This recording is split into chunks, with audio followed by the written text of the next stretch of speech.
Salut à tous, je suis ravi de vous retrouver ici sur ce nouveau plateau comme vous le découvrez à l'instant sur vos écrans. Vraiment ravi de vous retrouver dans cette nouvelle formule de l'émission 100% Sport. On en a parlé ensemble la semaine dernière, une formule plus courte mais ô combien plus dynamique et on reviendra bien évidemment sur l'ensemble de l'actualité sportive qui a rythmé le week-end des Saint-Quentinois et pas mal de bonnes nouvelles à vous annoncer. On en parle dans quelques instants.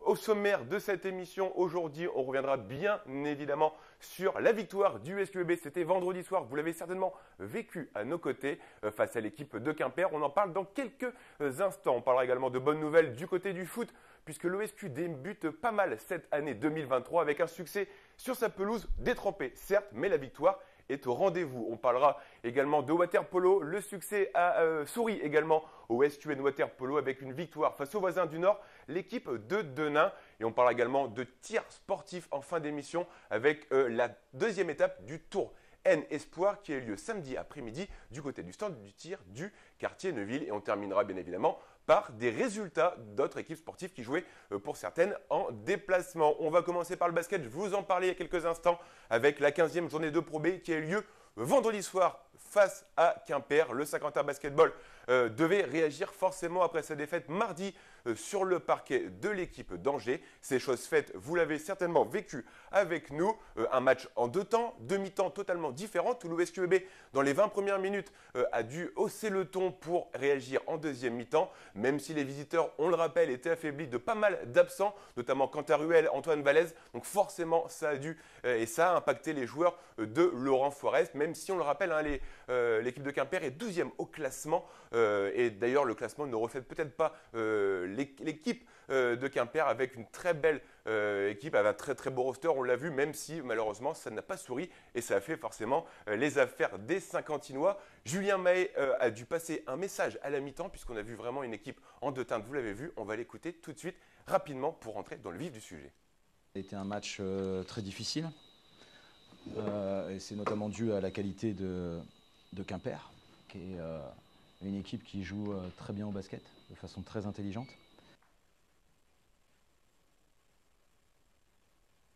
Ça a été un match très difficile et c'est notamment dû à la qualité de Quimper, qui est une équipe qui joue très bien au basket, de façon très intelligente. Exactement, une équipe qui joue très intelligent et on l'a vu dès le début de cette rencontre. Quimper a très vite pris le rythme de ce match, malgré une grosse adresse du côté du SQB dans les premières minutes. Vous l'avez vu à l'image notamment de Melvin Aginsa, 2 sur 2 à longue distance depuis le parking. Les Saint-Quentinois ont un petit peu déjoué, notamment à cause des balles perdues, 5 balles perdues dans le premier quart-temps. C'est peut-être beaucoup trop pour espérer s'imposer. Les Saint-Quentinois n'étaient vraiment pas présents, en défense notamment, et en face emmené par un très gros joueur, Lucas Bourris. On en a parlé plus longuement durant cette rencontre avec Greg vendredi soir. Quimper a réussi un petit peu à faire douter le SQEB et les locaux mènent simplement de 3 petits points à la mi-temps. Cette première mi-temps qui ressemblait un petit peu à un match de traîneur, comme on aime bien le dire avec Greg, mais en tout cas on sait qu'à la mi-temps coach May va avoir des mots envers ses joueurs qui auront encore une fois forcément un impact positif. Au retour des vestiaires, je vous le disais, les Saint-Quentinois ont sorti les barbelés en défense. On sait que la défense du SQEB c'est quand même le petit truc qui marche bien cette saison, pour n'encaisser que 24 points simplement, c'est dire 10 points dans le troisième, 14 dans le dernier, c'est dire que la défense était au rendez-vous.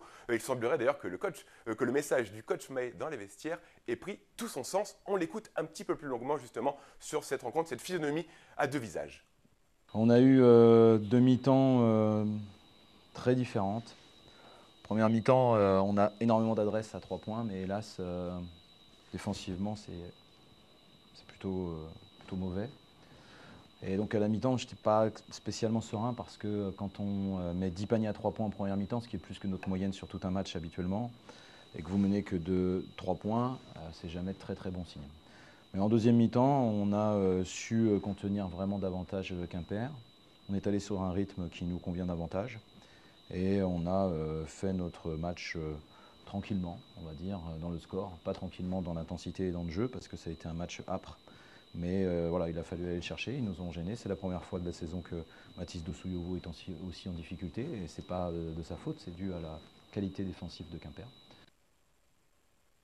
Exactement. On a également vu des joueurs un vendredi soir, notamment à l'image de Benoît Gillet qu'on a retrouvé. Et qu'est-ce que ça fait plaisir de le retrouver à cet niveau. Mais si on devait sortir peut-être une prestation individuelle d'un des joueurs du Saint-Quentin Basketball, vous serez certainement d'accord avec moi, c'est celle de Brandon Horvat. Plutôt discret jusque-là, il a rendu une très très belle copie face au Bélier de Quimper. 17 points pour lui, notamment un très beau 3 sur 3 à 3 points, 9 rebonds, une passe d'ess et une interception pour 19 dévals en simplement 29 minutes de jeu. C'est vraiment une chance d'avoir Brandon Horvat dans l'effectif de Saint-Quentin. Je vous le disais, plutôt discret depuis le début de saison. Il était un petit peu en montagne russe, on va dire, mais en tout cas, ce match contre Quimper, c'est sûrement pour lui, et c'est même certain, c'est son match référence. On espère qu'il sera capable de rééditer cette performance. D'ailleurs, Julien Mahé a souligné l'importance de ce joueur en conférence de presse. Il s'est confié sur lui avec, je trouve, de très bons mots. On écoute. Évidemment, vous savez, j'aime pas ressortir les prestations individuelles, mais je pense que quand même les tirs à 3 points de Benoît ce soir sont très importants. Et puis je suis très content pour Brandon Horvat, qui est un jeune joueur et qui peut-être que du coup un jour son nom sera bien écrit sur une feuille de stade de la LNB, on y arrivera. Mais en attendant qu'il ait ce respect-là, il a été décisif ce soir.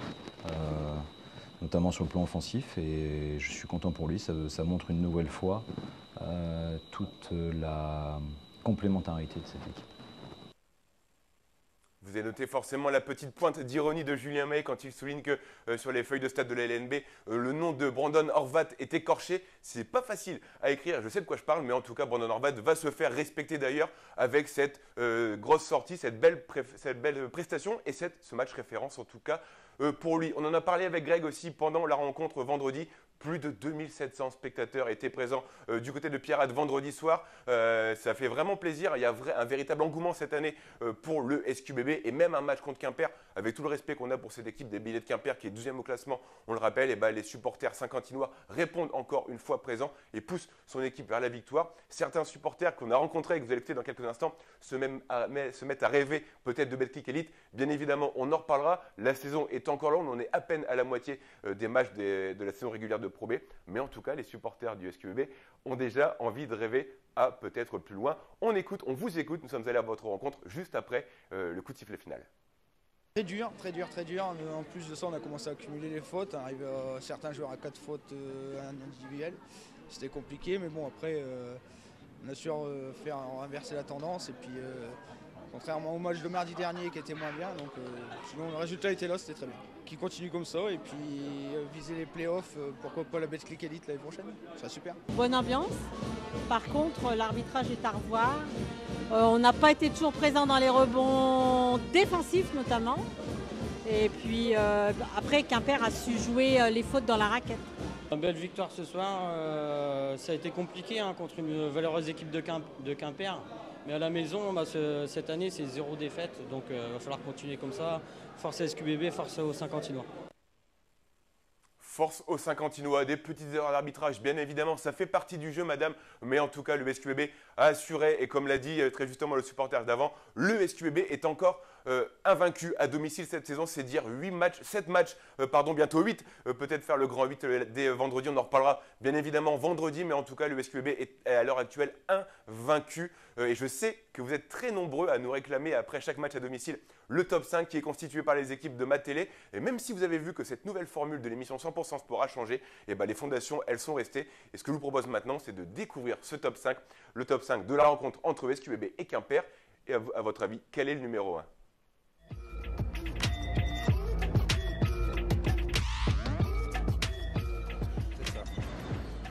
Pfister à l'intérieur. C'est bien servi, ça. C'est très bien servi. Cette relation entre William Pfister et Mathis de Soujovo.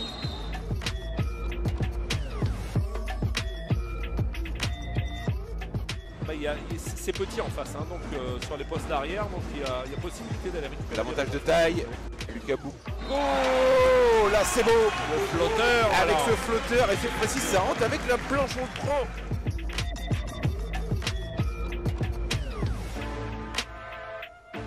Le métronome un peu de cette équipe cette saison, Théo Léon, Ivan Brales. Oh, c'est bien trouvé là. C'est méthode, mais il s'est fait fermer les portes du saloon par Brandon Horvat. Ouais, bien contré pour Brandon Horvat, on sait qu'il a. En deuxième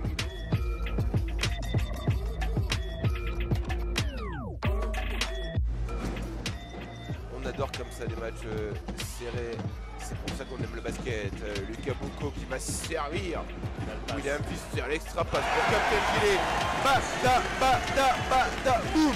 C'est dedans. C'est bien construit et William Pfister ne force pas sur son tir. Il va trouver ici.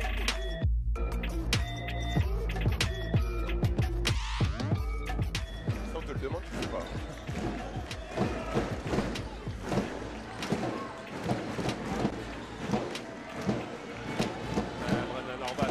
Ça serait bien que ça finisse sur lui.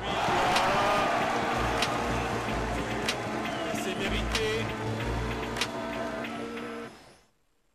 Forcément, le gros shoot, le 3 points en fin de match de Brandon Horvat ne pouvait qu'être et que conclure ce top 5, même si c'est peut-être pas l'action la plus importante, la plus spectaculaire de cette rencontre. Ça me semblait logique de mettre en avant l'Américain du SQBB qui est pour moi, et Greg également, un des grands artisans de cette victoire du SQBB. Vendredi, on le rappelle, 75 à 63.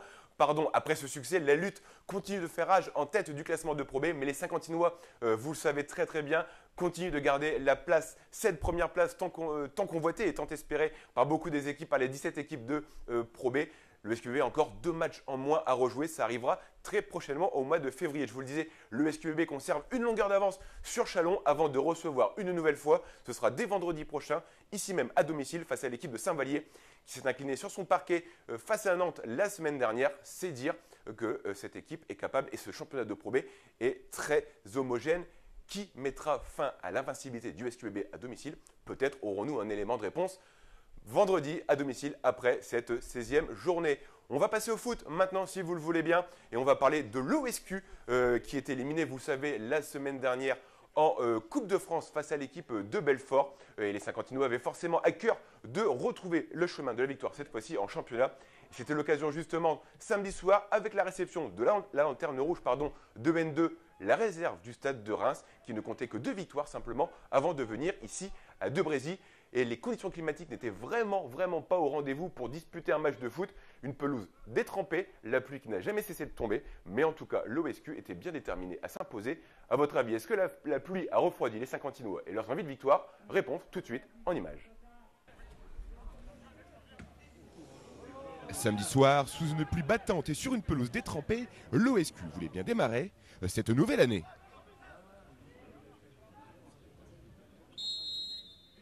Opposés à la lanterne rouge du championnat de Stade de Reims, les Olympiens ont su faire preuve de réalisme devant le but en se procurant plusieurs occasions.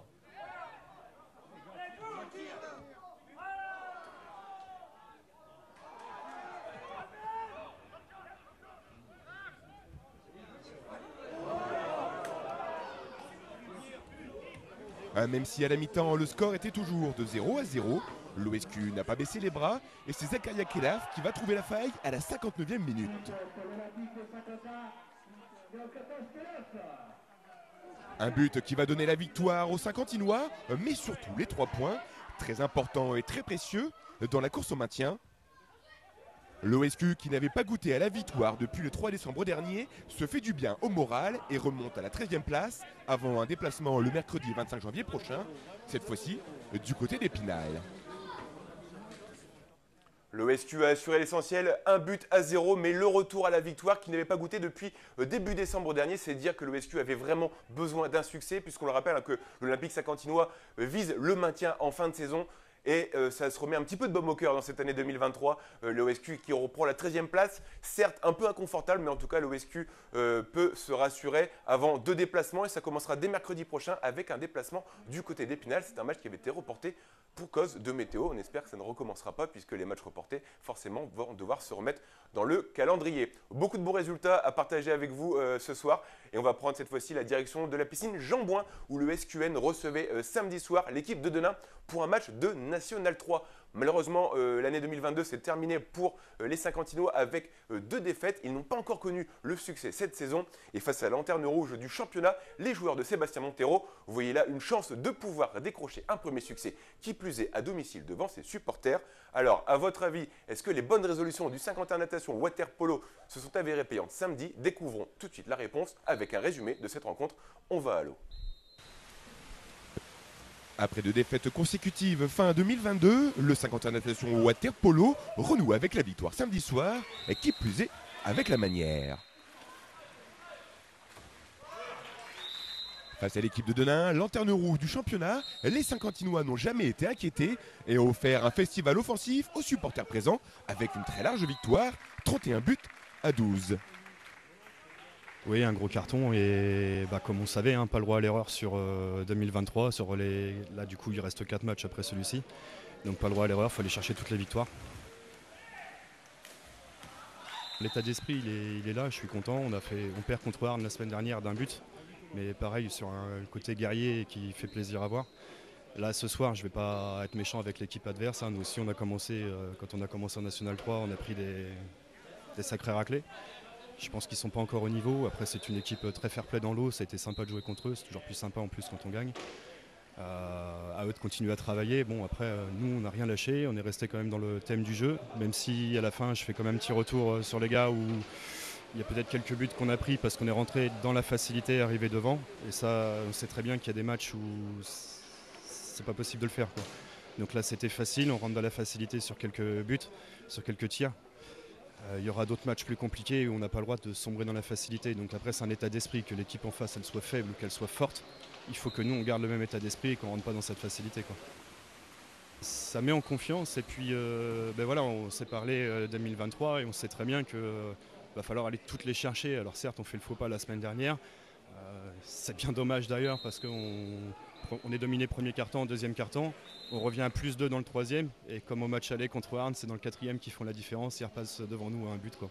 On sourit tout le temps quand on gagne. C'est plus facile que quand on perd. Les Saint-Quentinois avaient forcément le sourire en décrochant leur première victoire samedi soir à domicile. Un succès qui en appellera forcément, on l'espère, à beaucoup d'autres.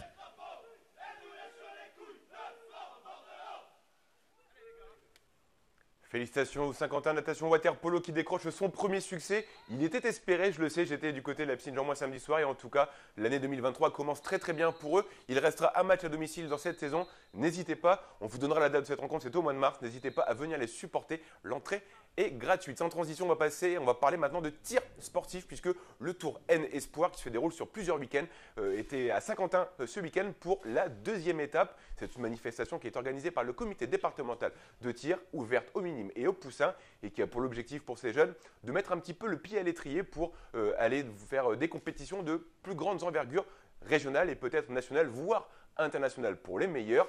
Les armes utilisées dans ces compétitions entre guillemets amateurs sont les carabines et les pistolets. C'était du côté du stand de tir de Neuville et découvrons tout de suite si ces jeunes sportifs ont réussi à tirer en plein dans le mille. Samedi dernier, les carabiniers saint-quentinois recevaient la deuxième étape du Tour N Espoir, une compétition départementale pour les jeunes tireurs inscrits dans les différentes écoles de tir du département. Vous pouvez rentrer sur le pas de tir.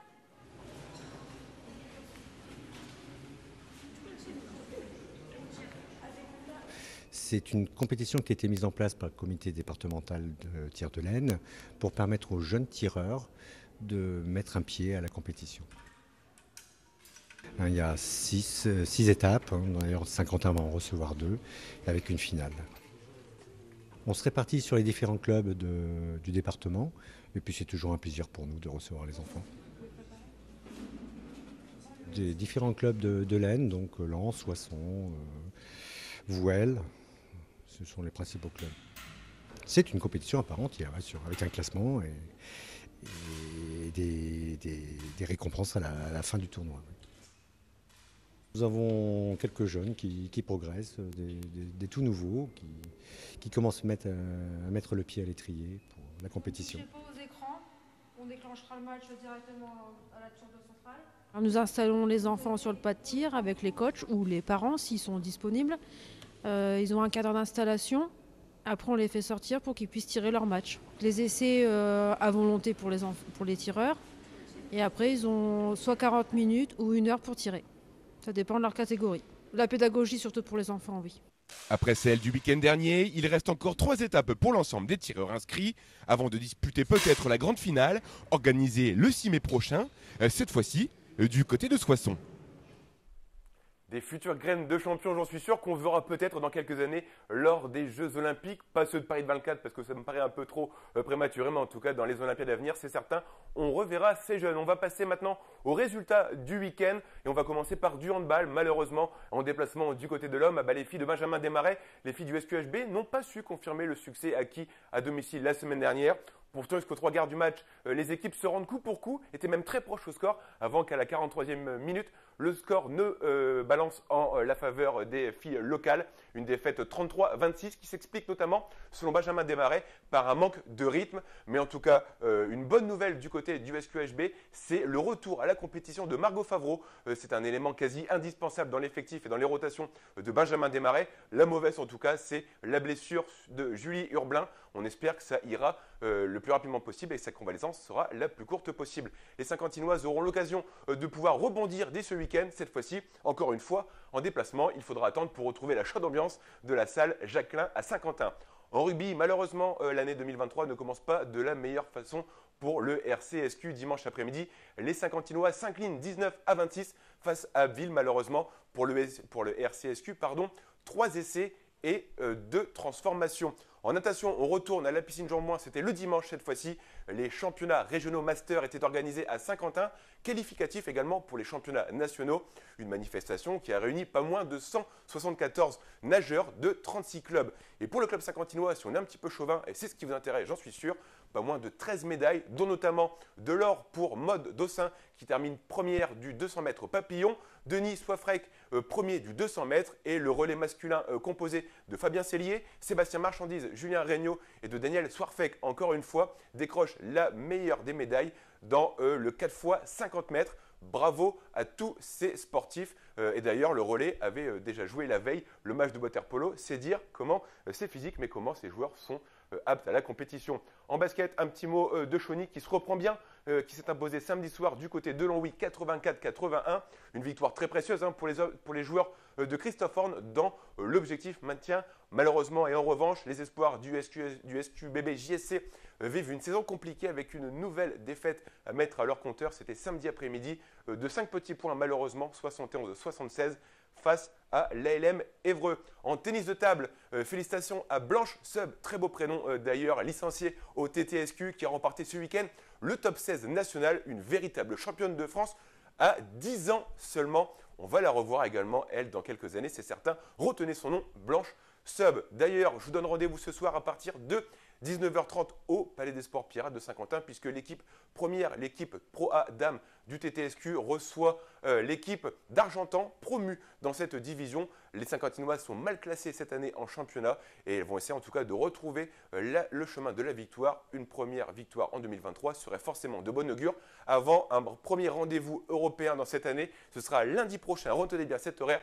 19h30, puisque les Saint-Quentinoises reçoivent l'équipe de Carthagène. Voilà, on arrive déjà au bout de cette première émission, nouvelle formule de 100% sport. J'espère qu'elle vous a plu. Je remercie bien évidemment Bertrand et Kevin en régie pour ce très beau plateau. J'espère qu'en tout cas, il vous a plu. Je vous donne rendez-vous vendredi avec Bernard et Bertrand. On parlera ensemble de l'agenda du week-end et je peux déjà vous dire qu'il est très très chargé. D'ici là, passez une très très belle soirée, une belle semaine et d'ici là, sportez-vous bien. Ciao.